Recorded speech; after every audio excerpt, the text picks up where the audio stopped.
لەگەڵ پێشڕەوەکانی هێزەکانی عێراقدا هێشتا شەڕ لە مووسڵ بەردەوامە. کۆمیتەی سەربازی کۆنگرێز لە بەرنووسێکیدا هێشتنەوەی هاوکاری دارایی بۆ پێشمەرگە بەمانەوەی حکوومەتی هەرێم لە عێراقێکی یەکگرتوودا دەبەستێتەوە. ڕێنمایی نوێی قەدەغەکردنی هاتوچەی هاووڵاتیانی 6 وڵاتی زۆرینە ئیسلام بۆ ئەمریکا چووە بواری جێبەجێکردنەوە.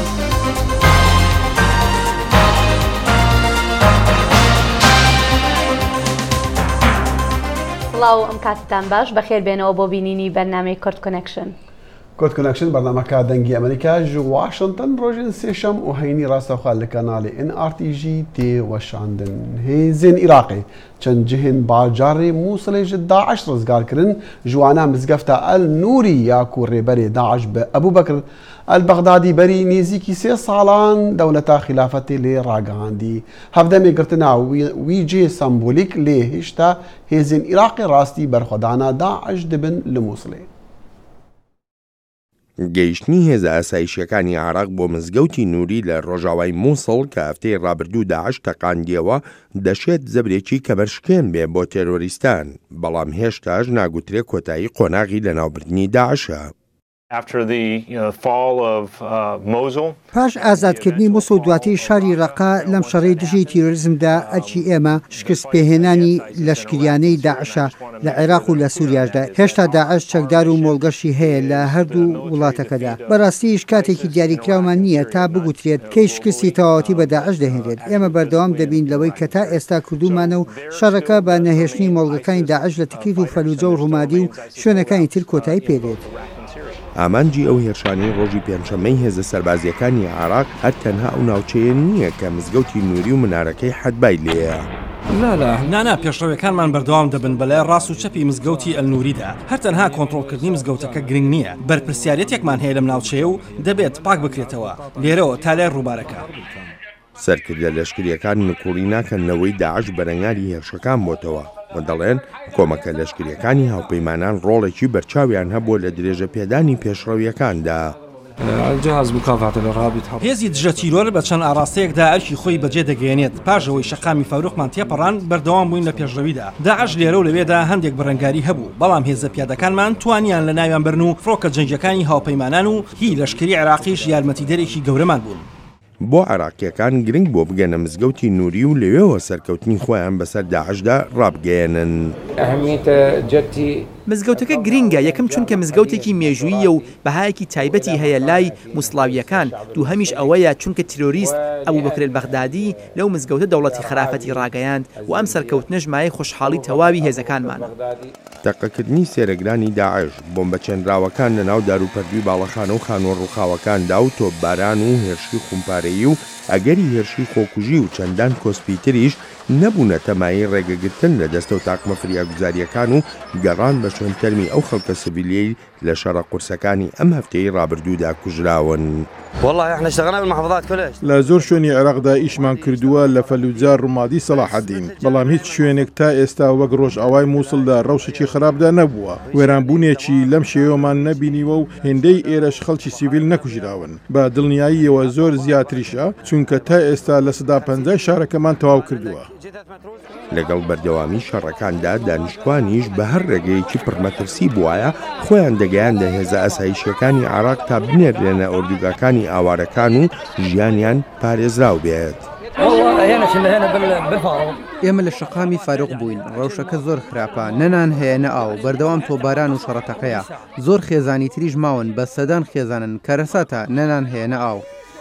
لە 3 ساڵی ڕابردوودا پاشەوەی داعش دەستی کرد بەسەر یەک لە سەرچەی عێراقدا و مووسڵی کرد بە پایتەختی ویلایەتی دەوڵەتە خلافەتیەکەی بێ لە ئەزمموی وێرانکردن و دارمان و چەتەیی و خێڕشتن و گرتن و ئەشکەنجەدان نەیتوانی هیچ ئەزممونێکی تری بەڕێوەبردننی هەبێت و هەر هەموو ئەو تاوانانەشی بە پاساوی جێبەجێکردنی یاساکانی شەریعەتی ئیسلامی دەکات.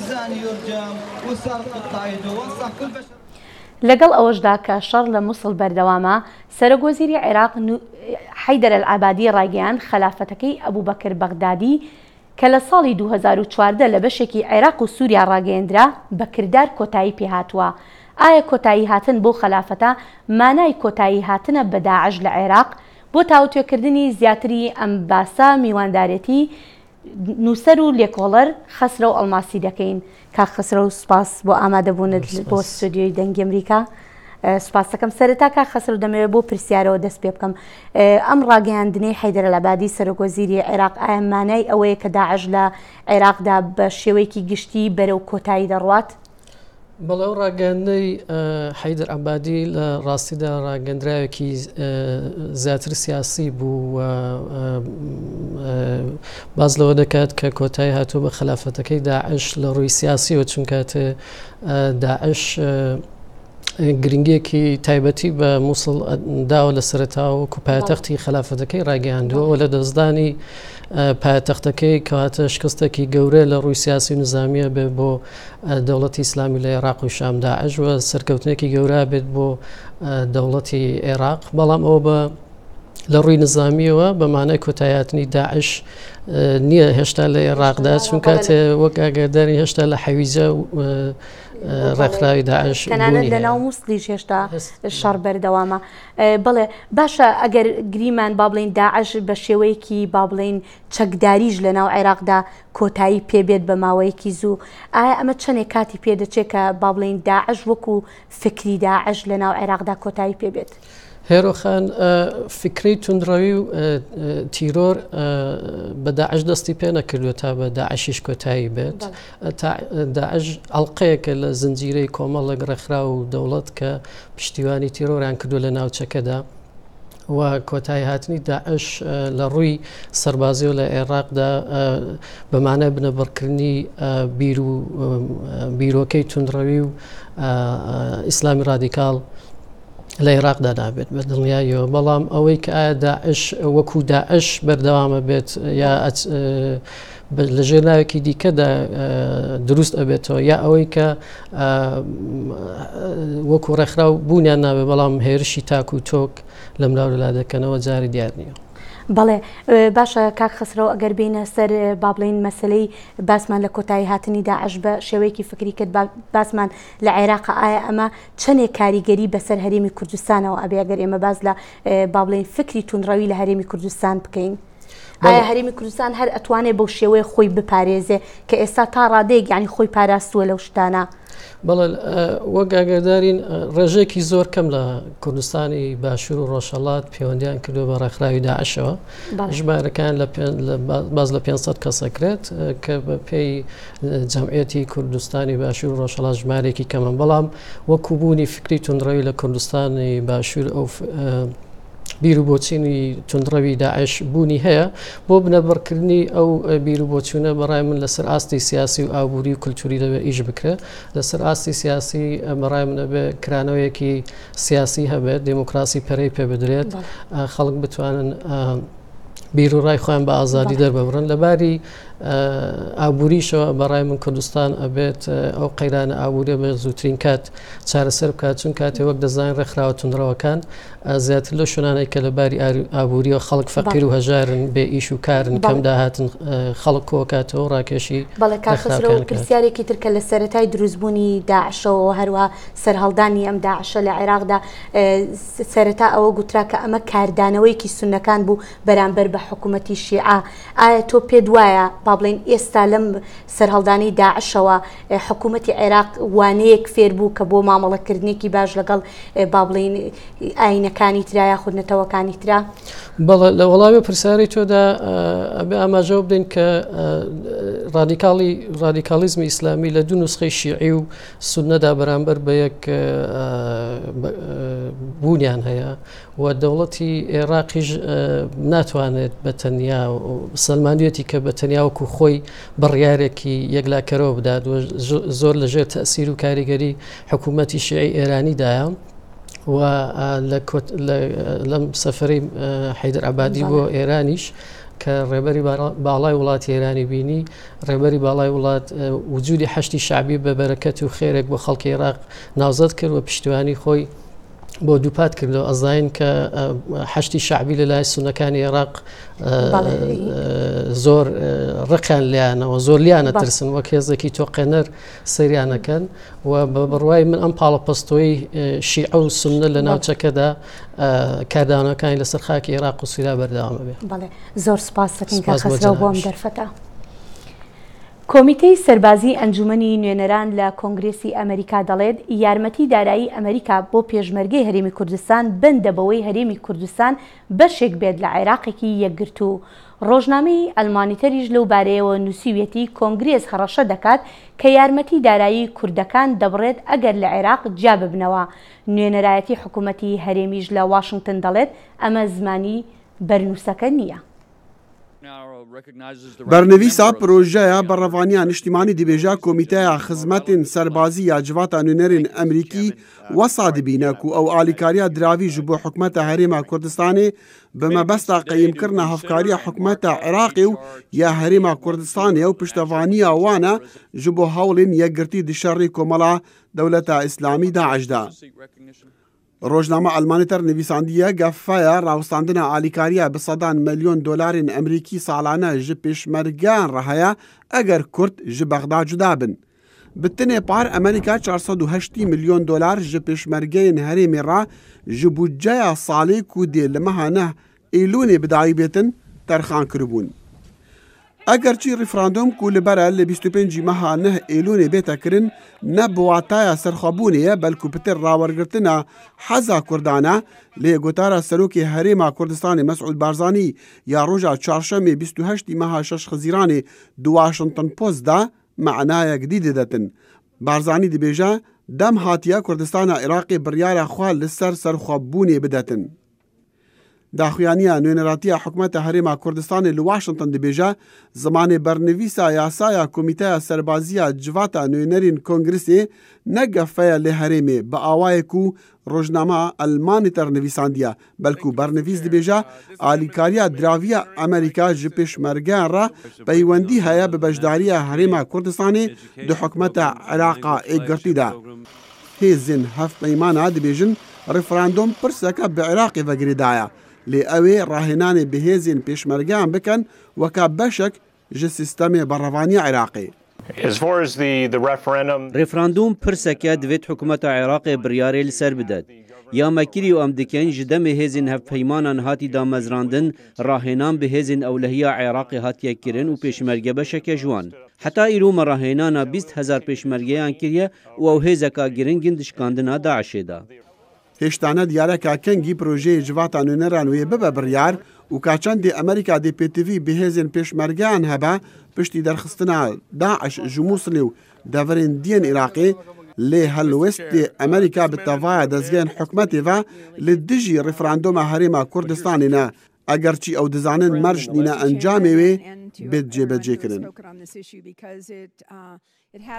و کاربەدەستین ئەمریکی دەبێژن هێزن دموکراتە سووری بە پشتەوانیە ئەمریکا دۆرە باژارێ ڕەقا گرتیە و تەڤایە ڕێکن ڕەوێ لە ملیتانên ڕێ گرتیە.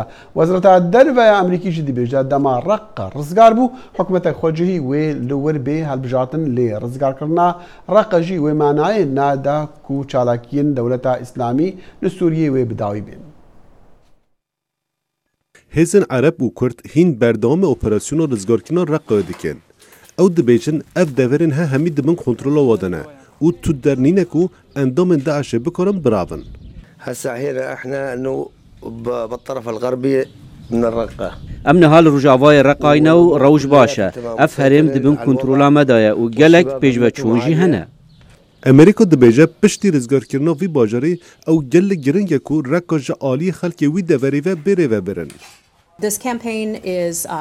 ئۆپەراسیۆن باش دەرباز دەبە و ئەم کەیف خۆشن ji ber vê yekê lê hîn gelek rêya me heye. Tirsek heye ku serokê Sûriye Esad dîsa vî bajarê kontrol bike.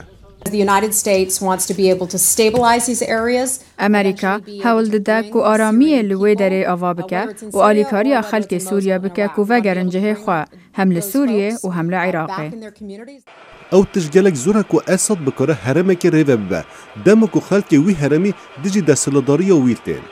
ئەمریکا دەبێجە پشتی ڕزگارکردنا ڕێکۆی ئەو هێزن پشتگیریە خۆژە ئەمریکا ستێنن یە بەردەوامە شەرە دژی دەولەتە ئیسلامی بکەن. ئەگەرم بالیە گەلی فرات بچن ڕێجیما سووریا لێدەیە یان ئەمێریا خۆ بگەڕین یانژی بروسیارە کار بکەن داگۆناکۆکیان کێم بکەن. کێشەدن ڕۆڵە ترکیەیە. ئەنقەرە حەول دەدەک و پشتگیریە ئەمریکا یا ji bo hêza Kurda bidomîne. Lê belê hînte encamjiviyekî derneketiye. ڕێنمایی نوێی قەدەغەکردنی هاتوچۆی هاوڵاتیانی 6 وڵاتی زۆرینە موسڵمان ئەوەی کە ئاسی توندی کەمتر کرایەوە ئێوارەی ڕۆژی پێنجشەمە کەوتە بواری جێبەجێکردنەوە. ئەم ڕێنماییە نوێیە ئەو مەرجانەی تێدا هەڵگیراوە کە بوون بەهۆی ناڕەزایی و ئاژاوە لەناو فڕۆکەخانەکانی سەرانسەری جیهاندا، بەڵام سەرەڕای ئەم بژارکاریەش چاوەڕوان دەکرێت خولی نوێی مشتومڕ لە دادگا بێنێتە گۆڕێ. ئەو وڵاتانەی کە بڕیارەکە دەیانگرێتەوە بریتین لە سووریا، لیبیا، ئێران، یەمەن، سوودان و سۆماڵ. ونها ڕاستەوخواژ فڕۆخانە داڵاس لێرە لە واشنگتن لە ڤەرجینیا نێزیک واشنگتن یەحیا بەرزنجی دەگەلمەیە. یەحیا ڕۆژ باش لە فڕۆکخانە چ داویترین هەواڵ سەبارەت ئەو قەدەغەکردن هەیە؟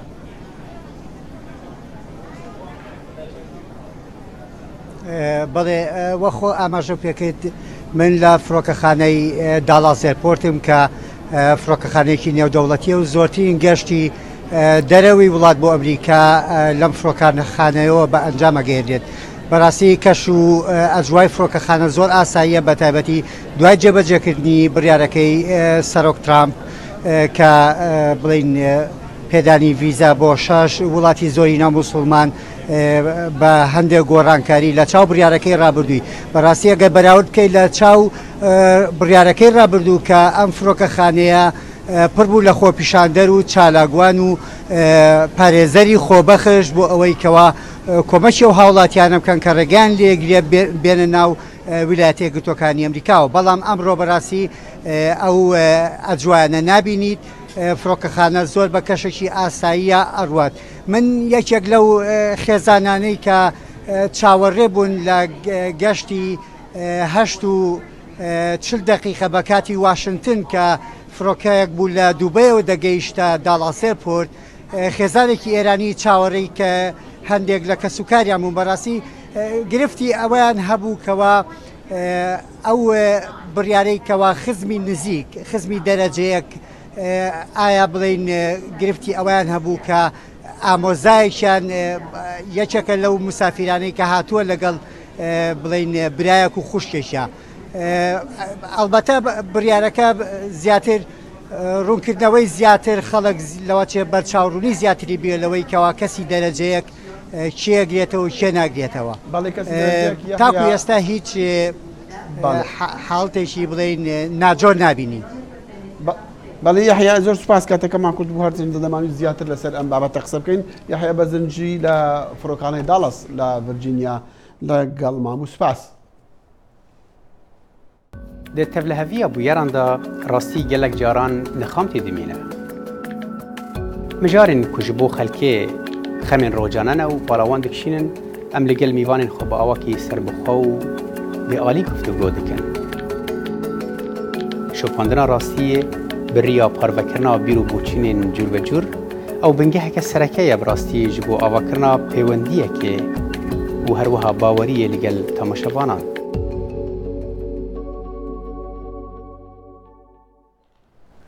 نەتەوە یەکگرتوەکان و یەکێتی ئەوروپا ڕۆژی پێنجشەمە ڕایانگەاند ئێران پەیوەستە بە مەرجەکانی ڕێککەوتنی ناوکی نێونەتەوەیی، بەڵام باڵێزی ئەمریکا نیکی هێڵی لە نەتەوە یەکگرتوەکان مشتومڕ لەسەر ئەمە دەکات. هێڵی ئاماژەی بە بەردەوامی موشەکی باڵستیکی و قاچاقچێتی چەک کرد بۆ بەدەستهێنانی تێکنەلۆژی موشەک و هەروەها سەرپێچەکانی کاربەدەستانی لەشکری ئێران کە گەشتکردنیان لێ قەدەغەکرابوو.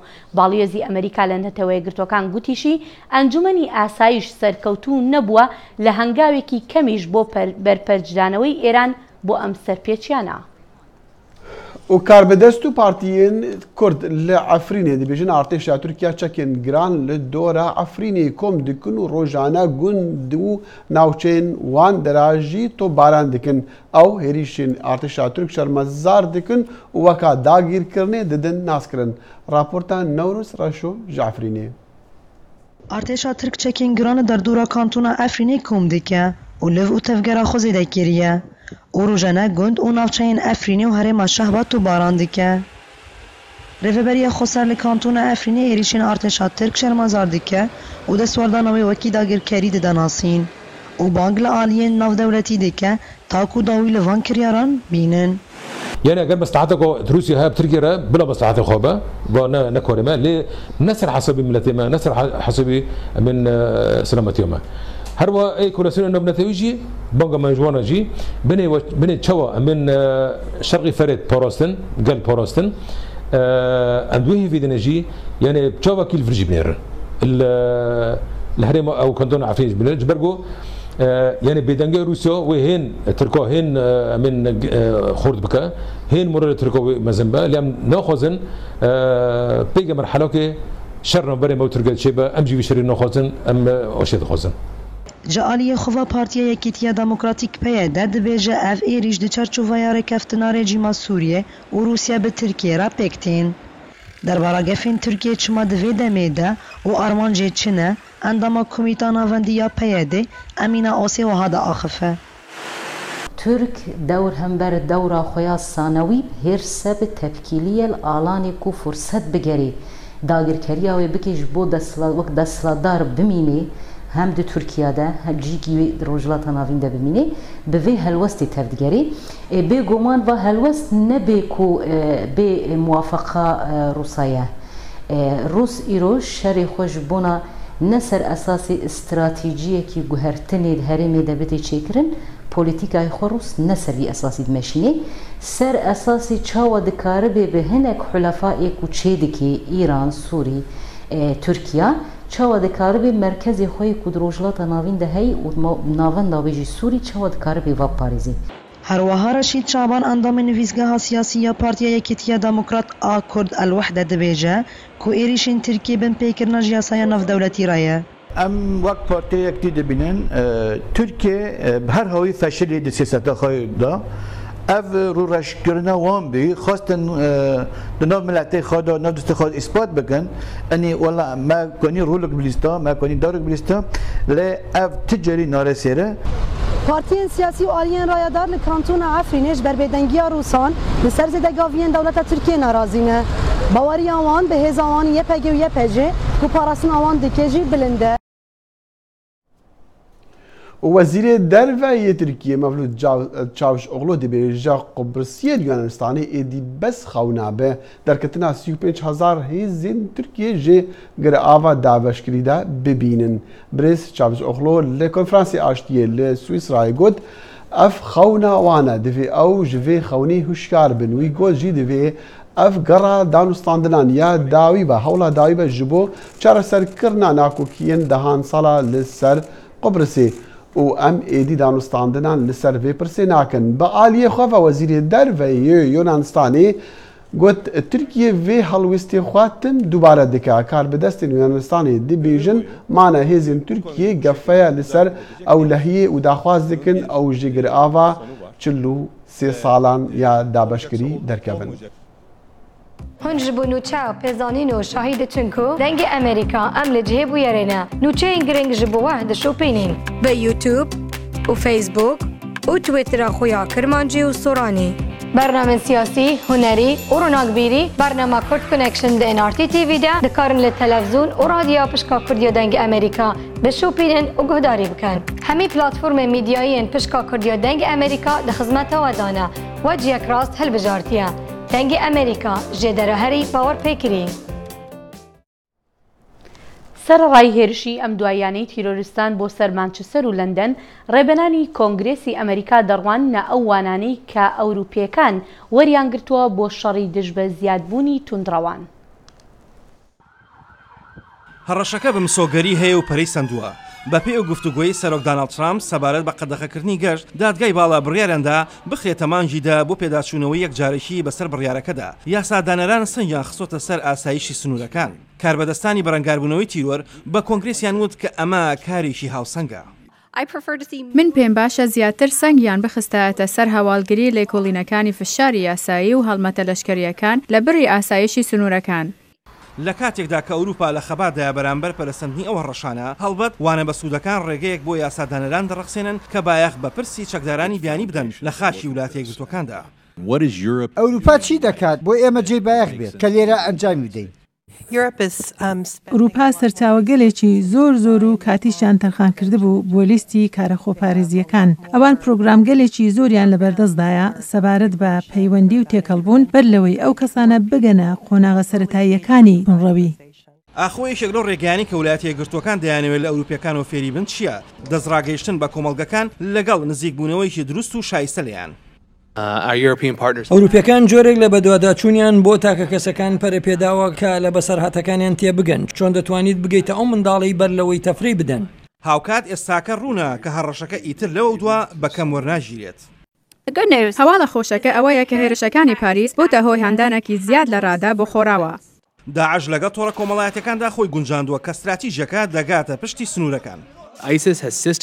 داعش بە شێوازێکی ڕێکخلا و کەسانێکی وەک ڕێبەرانی لێهاتووی خستوەتە سەرکاری بەڕێوەبردنی تۆڕە کۆمەڵایەتەکان بۆ پێکەوە بەستنەوەی خەڵک لە خۆرئاوا. ئەوانە کەسانێکن لە شاری ڕەقە ژمارەیان دەگاتە 6 تا 8 کەس بە زمانی ئینگلیزی قسە دەکەن و پەیام دەنێرن بۆ کەسانی ئەمریکایی و ئەوروپیەکان. لە کاتێکدا یاسادانەرانی ئەمریکایی دەخوازن کە ئێمەش دەبێت دوای ڕێبەرە ئەوروپیەکان بکەوین.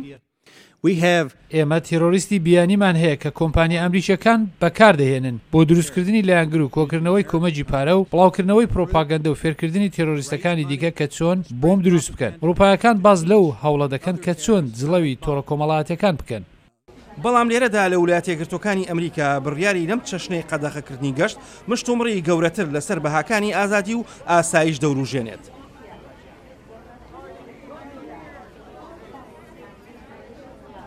هەر ساڵ ئەرشیڤان نیشتیمانی ڕۆژان نیشتیمانیە ئەمریکا لە 4 ماها هەفت بە ئاوایەکی جودا بردینە. ئەف ساڵ ئامادەکاریان دیکە ji بۆ نیشاندانە هەزاران هەوڵێن گوهارتن یان هەموارکردنە دەستوری ئەمریکا. دەستوری ئەمریکا لەسەر بنەمای بیرۆکەیەکی ساکار داڕێژراوە. ئەویشدان پێدان بۆی مافەکانی خەڵق لە ڕێی ێزدان و نەک وڵاتەوە دەبەخشرێت. لە دواییدا خەڵق مافە حکوومەت دەدات. دامەزرێنانی ئەمریکا لەو باوەڕەدا بوون حکوومەتێک لە کەسانێک پێک بێت کەم و کوڕیان هەبێت دەسەڵاتی خۆیان بەسەر کەسانی تردا بسەپێنن ئەوانیش کەم و کوڕیان هەبێت پێویستە ئەو دەسەڵاتە سنووردار بکرێت. دەستوریش حکوومەت ڕادەسپێرێت مافەکان پەسەند بکات ئەوەی خەڵق خواستیانە. بە درێژایی ساڵان دەستوری ئەمریکا کە لە 8 لاپەڕە پێکات بوو چەندەها پێشنیاری گۆڕینی بۆ کراوە. لە کۆنگرێز 11,000 پێشنیاز بۆ هەموارکردنی دەستور هەبووە لەلایەن ئەندامانی ئەنجومەنی نوێنەران یان سیناتەوە کراوە. هەوڵەکانی هەموارکردنی دەستور لە ساڵی 1970 هەبووە لەو دەمەیدا ڕێژراوە. یاسای بیل ئۆف رایتس واتە یاسای مافەکان دەبڕگەی تایبەتی بربەستەکان بەسەر دەسەڵاتی حکوومەت لە ساڵی 1991ەوە پەسەند کرابوو. سێ هۆی سەرەکی هەبووە بۆ هەموارکردنی دەستور. لە ڕاستیدا زۆرینەیان هەفتدایان لە کۆی 27 بڕگەی هەموارکرا و مافەکانیان بەرفراوانتر کرد. بریتین لە مافەکانی دەنگدان، ئازادی ئاخەفتن، ئازادی ئاین و هەروەها زۆر لە مافەکانی تر. هەروەها بریتین لە سنووردارکردنی دەسەڵاتی حکوومەتیش. بۆ نمونە سەرۆکی ئەمریکا نابێت لە 2 گەڕ زیاتر بمێنیتەوە. پێشنیاری تریش هەبووە بۆ نمونە سەرۆک لە ڕێی تیر و پشکەوە هەڵببژێرێت. هەروەها گۆڕانکاری بەسەر یاسای هاوسەرگیری و خواردنەوەی مەی و کحوڵ. ئەلبەتە زۆرترین بڕگەی هەموارکراوەکان پەیوەندی بە مافەکانی یەکسانیەوە هەبووە لەلایەن کۆنگرسەوە پەسەند کراوە و بەڵام هەموو ویلایەتەکانی ئەمریکا پەسەندیان نەکردووە. لە کۆنگرس کۆی 1100 پێشنیار هەبووە دەبوایە لە دەستوردا هەبوایە سەری نەگرتووە. سێچارەکەی وڵایەتەکان پەسەندیان نەکردبوو. هەر بۆیە لەگەڵەوەی مافەکانی یەکسانی لە کۆنگرێس بە ڕێژەی دوو لە سەرسەی دەنگەکان پەسەند کرابوو. بەڵام نەیتوانی ڕەزامەندی وڵایەتەکان بەدەست بێخیت بۆ تێپەڕاندنی بۆیە نەخرایە دەستورەوە. مێژوش سلمان دوێتی کارێکی سەختە دەستور هەموار بکرێت بەڵام شتێکی باشیشە نەوەی پێشتری ئەمریکایەکان ئەوانەی ژیانی خۆیان بۆ ئازادی کەسایەتی سنووردارکردنی دەسەڵاتی حکوومەت دەرخان کردبوو هوشیاریاندا بوو پێویستە هەمیشە وریابین بۆ پاراستنی ئازادینەوەکانی دوا ڕۆژ دەخی لەمەش دەستوری ئەمریکا لە ڕۆژی سەرخۆبووندا کە چەند ڕۆژێک ماوە دێ ڕۆژێژی دێگەلک ڕۆنەهین ڕەنگاوڕەنگ بین شەکە تایبەتە و تا ئەو کاتەش بینەران کاتێکی خۆش خدا حافظ